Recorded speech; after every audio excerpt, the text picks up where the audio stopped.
तो सच में लगता है मुझे बलराज जी से मिलना चाहिए। वो अभी तक बलराज के नाम से कांप रहा था। अकरम भी उसकी घबराहट समझ गया था।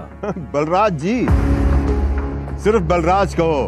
तुम टाइगर हो यार, और जंगल में सारे जानवर टाइगर के नाम के आगे जी लगाते हैं, लेकिन टाइगर कभी किसी जानवर के नाम के आगे जी नहीं लगाता। चलो शाम को मिलते हैं, बाय। अकरम के मुंह से ये बात सुनते ही अभिनव का कॉन्फिडेंस बढ़ गया था। वो अब उस टाइगर जैसा महसूस कर रहा था जो जू से निकलकर जंगल में आ गया हो। अभिनव अपने पुराने ऑफिस से निकलने के बाद अपने घर आ गया था। वो इतने आराम से अपने बिस्तर पर आखिरी बार कब लेटा था उसे याद ही नहीं था। वो बड़ी एक्साइटमेंट के साथ कमरे के दरवाजे की तरफ देख रहा था। Pizza delivery. सर, ऑर्डर सिर्फ 500 का था, आपने मुझे 1000 क्यों दिए? तुम डिलीवरी वाले बहुत मेहनत करते हो दोस्त। ये 500 रुपए तुम्हारी टिप। Thank you sir.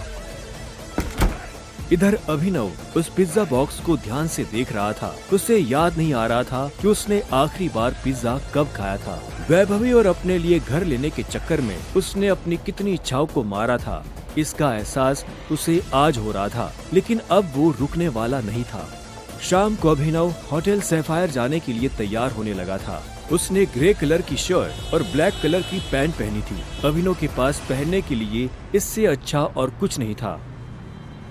जैसे उसने होटल को बाहर से देखा तो देखता ही रह गया। उसने आज तक इतने बड़े होटल को इतने पास से नहीं देखा था। रुको, अंदर का जा रहा है? अंदर ही जा रहा हूँ, क्या दिक्कत है? अंदर जाना है तुझे?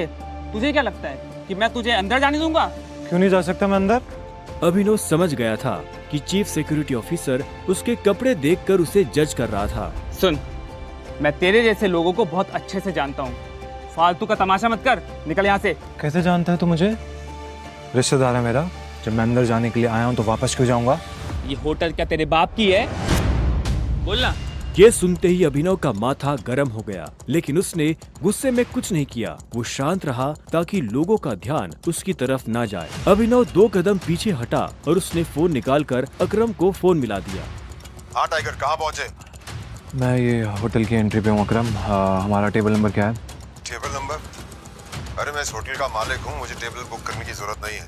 तुम अंदर जाओ और आराम से बैठो, बस मैं पहुँचने ही वाला हूँ। मैं अंदर नहीं जा पा रहा हूँ। यहाँ पे कोई ये सिक्योरिटी वाला खड़ा है, वो कह रहा है कि मेरे जैसे इंसानों को अंदर नहीं जाने देता है। कौन है ये कथा?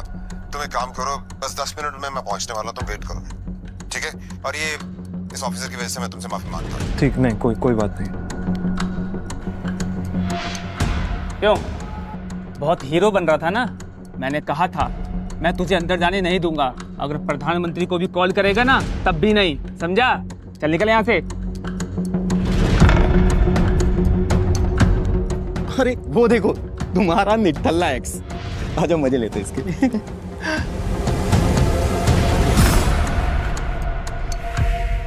इससे मैंने अपना बॉयफ्रेंड कभी माना ही नहीं। वैसे भी मैं अपनी से छोटे लोगों से बात नहीं करती, मुंह नहीं लगती उन्हें बॉयफ्रेंड क्या बनाऊं। तुम छोटे आदमी के मुंह नहीं लगती होगी, लेकिन ये छोटा आदमी तुम्हें एक सलाह देना चाहता है। इंसान की पहचान उसकी जुबान से होती है। जुबान संभाल के बात करो, वरना किसी दिन यही जुबान तुम्हारी जान ले लेगी। वाह, क्या बात कही है। ताली बजाओ। Very nice. तो फिर तुमसे तुम्हारे पैर क्यों नहीं संभाले गए? यहाँ कैसे चले आए? पिए हुए हो क्या? अकरम ने बुलाया मुझे यहाँ पे। अच्छा, अरे हाँ याद आया। अकरम सर ने उस दिन कहा था तू उनके किसी ड्राइवर का बेटा है, तो यहाँ अपने बाप की जगह ड्राइवर की नौकरी मांगने आया क्या? सही है, लेकिन वो रखेंगे नहीं। तेरे जैसे गरीब को वो ड्राइवर भी नहीं रखेंगे। आए हो मतलब तुम्हें बुलाया नहीं गया? वो उठा के चले आए। भिखारी कहेंगे। आया नहीं हूँ, बुलाया मुझे, अकरम ने बुलाया है। मुझे पता ही था ये कोई पागल है। तभी वहाँ एक काले रंग की चमचमाती हुई महंगी सी गाड़ी आकर खड़ी हो गई। सभी पलटकर गाड़ी को देख रहे थे। अकरम गाड़ी से बाहर निकला और उसके साथ एक और आदमी था। वो देखने में लंबा चौड़ा और मजबूत था। वो और कोई नहीं बल्कि बलराज था। वो एक बहुत ही फेमस कपड़ों की कंपनी का मालिक था और साथ ही द माफिया किंग का एक मजबूत पिलर। उसे देख अभिनव की आंखें खुली की खुली रह गई। उसने बलराज के बारे में सुना था। क्या आपको सच में लगता है मुझे बलराज जी से मिलना चाहिए? उसे तस्वीरों में देखा था, लेकिन तस्वीरों में देखने और सामने से देखने में जमीन आसमान का अंतर नजर आ रहा था। उसके मन में यह सवाल उठ रहा था कि आखिर बलराज उससे क्यों मिलना चाहता था। क्या चल रहा है यहाँ? सॉरी सर, लेकिन इस आदमी ने मुझे और कस्टमरों को काफी परेशान किया हुआ है। मैं इस चोर को अंदर जाने से रोक रहा हूँ तो ये यहाँ पे तमाशा कर रहा है। क्या तुम्हारी हिम्मत कैसे हुई इसे चोर कहने की? तुम होते कौन हो इसे अंदर जाने से रोकने वाले? ये होटल तुम्हारे बाप ने खोल रखा है क्या? ये मेरा मेहमान है और तू आज के बाद इस होटल के आसपास भी दिखाई दिया ना तो तेरी टांगे तोड़वा दूंगा। Get lost. Sorry sir.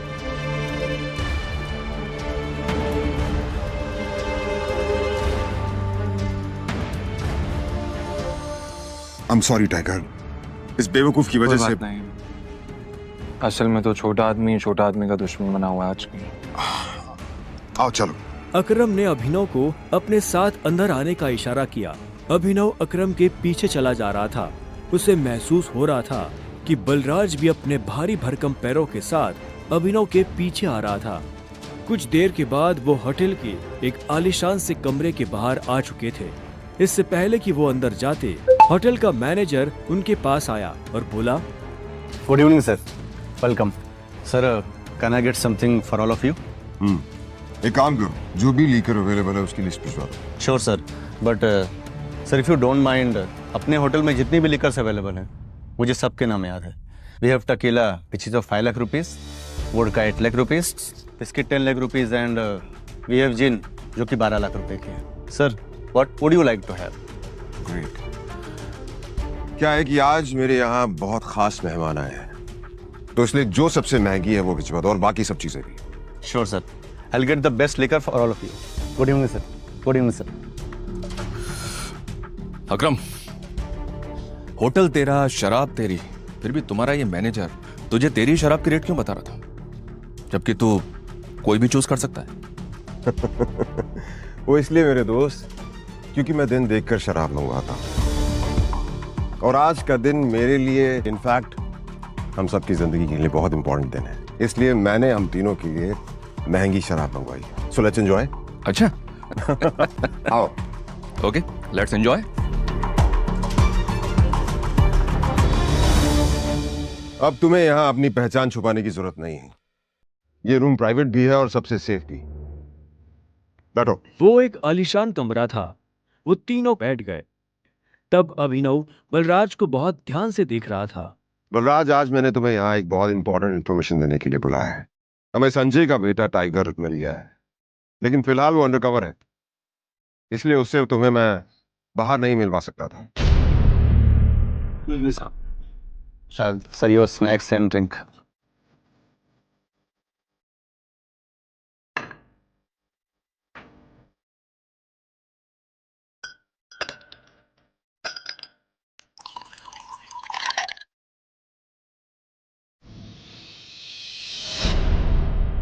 Sir Sure. Cheers. Cheers.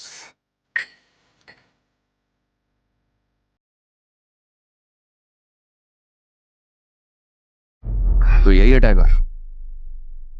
हाँ, ये है हमारा टाइगर और मैं चाहता था ये हमारी टीम के बड़े और भारी मेंबर्स से मिल ले और मिलने के बाद जिस तरफ हम बढ़ रहे हैं उस तरफ बढ़ने में ये हमें लीड करे।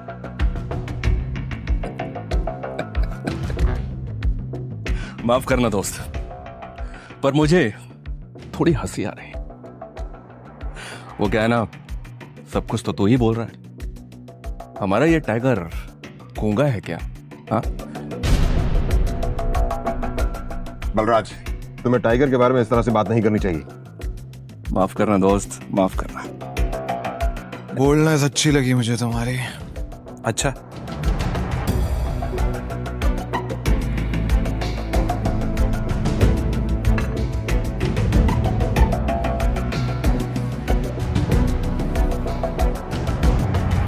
हो गए तुम बॉस, लेकिन ये मत भूलना तुम किसके सामने बैठे हो। टाइगर हूं मैं। टाइगर ना ही चुप रहता है, ना ही धीरे बोलता है। टाइगर सीधा धाड़ता है।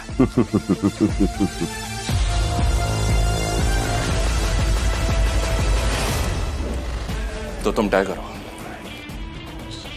ठीक है। तो टाइगर ये बताओ, इतने सालों से कहां थे तुम? अब ऐसा तो नहीं हो सकता ना कि इतने सालों के बाद तुम हमारे सर पे आके बैठ जाओ और हम मान लेंगे कि तुम टाइगर हो। मजाक तो नहीं हो रहा है यार? क्यों अकरम, सही कहा ना? और जिस गद्दी की तुम बात कर रहे हो ना, उसको लिया नहीं जाता, कमाया जाता है। आई बात समझ में? अच्छे से जानता हूँ, छीनना मेरे खून में भी नहीं है। मैं इतने सालों से कहाँ गायब था, क्या कर रहा था, ये सब समझाने का तो हमारे पास टाइम नहीं है शायद। और रही बात कि मैं टाइगर हूँ या नहीं हूँ, ठीक है, तुम तरीका बताओ, साबित कर दूंगा। शाबाश, ये हुई ना बात। अकरम ने मुस्कुराते हुए अभिनव को देखा। उसकी आंखों में अभिनव के लिए गर्व की भावना झलक रही थी। उसने जितना सोचा था, अभिनव उससे भी खूंखार था, लेकिन बलराज के माथे पर शिकन बरकरार थी। उसकी आंखों से पता चल रहा था कि वो इतनी जल्दी अभिनव को टाइगर नहीं मानने वाला था। वैसे भी पूरे ग्रुप में अगर बलराज किसी चीज के लिए जाना जाता था तो वो थी उसकी जिद। वो इस बात को नहीं पचा सकता था कि कल को एक बच्चा उसके सर पर बैठकर राज करे। सिर्फ अकरम की शाबाशी से काम नहीं चलेगा प्यारे, पर मैंने अभी एक्सेप्ट नहीं किया है कि तुम टाइगर हो। तुमने कहा कि तुम साबित कर सकते हो कि तुम टाइगर हो, तो ठीक है, मैं तुम्हें चैलेंज देना चाहता हूं। ये क्या कह रहे हो तुम? Relax Akram, relax. Let's fight, लड़ते हैं। अगर तुम जीते तो हम मान लेंगे कि तुम टाइगर हो, लेकिन अगर तुम हारे तो हमसे कुछ पैसे लेना और गुड़गांव से कहीं बहुत दूर जाकर सेटल हो जाना। बलराज, क्या कह रहे हो तुम? ये सही नहीं है।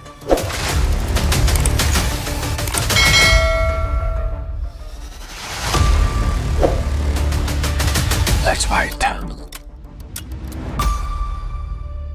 कब करनी है लड़ाई? ये सुनते ही बलराज के चेहरे पर मुस्कान आ गई। अकरम के होश उड़ गए थे। अब आगे क्या होने वाला था?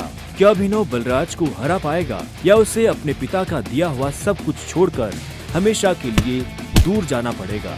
जानने के लिए सुनते रहिए द रिटर्न ऑफ टाइगर।